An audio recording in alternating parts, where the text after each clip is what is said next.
G'day, welcome to Navadia. Labia!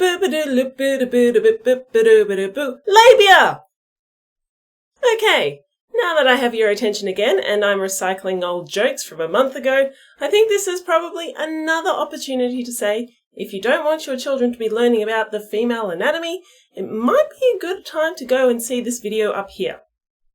Ish. A lot of people really enjoyed learning about the dartos and the cremaster, so I thought it would be a good idea to learn about the famous yet reasonably misunderstood organ, the clitoris. One of the first things you might be surprised to find out about the clitoris is that it's not a tiny little knob on the opening to the gates of heaven, but is actually a highly innervated organ that is about 10 centimeters big and is mainly positioned under the skin, straddling the opening to the vagina. Highly innervated means that it has a lot of nerves supplying it, so it is extremely sensitive to the touch. The whole idea that evolution had towards the clitoris is that for their owners to enjoy sex, which is really why you exist, to pass on your genetics. That's really all the clitoris is there for, sexual pleasure. Evolution 1, intelligent design 1. Neck and necking. So as you can see by this image, the clitoris isn't just a tiny little bean that is impossible for some people to find, but actually a fairly large organ that contains different types of tissue. One type of tissue is erectile tissue. This means that when the clitoris owner gets turned on, the vestibular bulbs, these things right here, become engorged due to the increased blood supply, giving them, essentially, an erection. This works in exactly the same way a penis works. Or doesn't. And if it doesn't, please go to see the doctor. When the vestibular bulbs are filled with blood, they cuff the opening to the vagina, which causes the vulva to expand out, saying hello at a good time in its life. Another part of the clitoris that becomes engorged is the clitoral crura, or the legs of the clitoris. It too fills with blood to become erect, and this time it helps to engorge the only part of the clitoris you can see, the clitoral glans. This part is also known as the clitoral body, and this bit is where most of the blood goes while the person is aroused and the clitoris is erect. Just letting you know, the clitoral glans is found underneath the clitoral hood right here. Look carefully. It's there. Right there. Okay? Got it? It's there. Now that you have found it in this picture, where is it now? Have you found it? Awesome. And now? Well done! You've passed sex ed. The clitoral glans is the part that is extremely sensitive to touch. There's about 8,000 sensory nerve endings in this little area right here. That makes it one of the most sensitive parts of the human body. So if you accidentally hit the clit, it's really not that pleasant. Probably not as bad as hitting those majestical testicles, but it's also not fun. It is there purely to make sex a pleasurable thing for the owners of a clitoris. The clitoral glans is covered by the clitoral hood, which is made of the same type of tissue as the foreskin. So if you are in the heat of the moment and you can't find the glans, try peeking under there. The clitoris is held in place by some tissue called the frenulum of clitoris. A frenulum is basically a piece of tissue that holds organs in place. That little line of tissue under the tongue is a frenulum, for example. I thought that was interesting. Without the frenulum, the clitoris would be going everywhere. Well, probably not, but it would move a lot more without the frenulum. The developmental origins of the clitoris is actually really interesting, so please allow me to nerd out somewhat.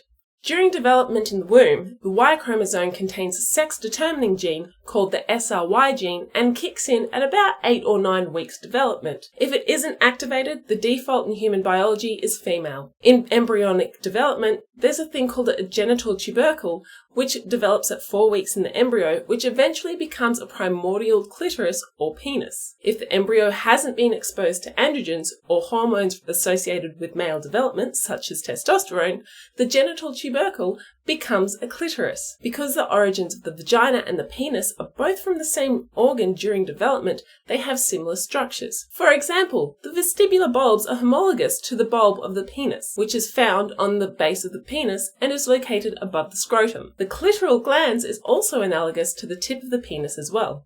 Evolution 2, intelligent design 1. Studies show that 70 to 80% of women need direct clitoral stimulation to achieve orgasm. I won't go into how it does it because, hey, I kind of want to keep my channel, and this is already pushing the envelope. I've linked the Wikipedia article below, so please check out that for more information if you want to know how to achieve it. It has been debated that whether the clitoris is actually a vestigial organ from our ancestors, because some ape and monkey species, such as the spider monkey, have some pretty impressive looking clitorises, which they used to say, "Hey big fella, come here." Human clitorises, on the other hand, are quite small and aren't used in mating rituals. Or at least they usually aren't used in mating rituals. Whatever floats your boat, I ain't judging. This means that the clitoris hasn't undergone sexual natural selection and may only be there for sexual pleasure of the owner. By the way, a vestigial organ is where an organ is considered to be useless or ineffective because an animal doesn't use it, but their ancestor species did. For example, the appendix is a vestigial organ in humans, a leftover from a more plant-based diet millions of years ago. Other scientists think that the clitoris is a spandrel or a byproduct of the evolution of another characteristic rather than it adapting into existence. A famous example of a spandrel is in nipples on males. They are there because they started to form before the SRY gene activated and shut down the production of breast tissue. The fact that the clitoris and the penis are made from essentially the same tissues may lead to support this hypothesis, but it's also likely that it evolved as a reward system for sexual intercourse. Some problems people can get from their clitoris is persistent genital arousal disorder, where they have a spontaneous, consistent, and uncontrollable arousal regardless of what they are thinking. This is rare and hasn't been studied very much, so there's no information about the cause or cure of this disorder at this time. Another problem is something called Clitoral Priapism, which is a rare and potentially painful medical condition where the clitoris is erect for hours to days on end. This can also happen to the penis as well, so please go to the doctor if you have experienced this. From my research, I could honestly talk about the clitoris for hours, and the more I dug, the deeper I went down the rabbit hole. I have linked the sources in the description below, of course. If you're interested in finding out how the clitoris works for a male to female trans person, go and see the link in the description below to my very good friend Jen from Jen's Little Corner. So I will leave this here, and I hope you have a wonderful day, evening, night, or whatever, and scandium, iodine, nitrogen, and cerium.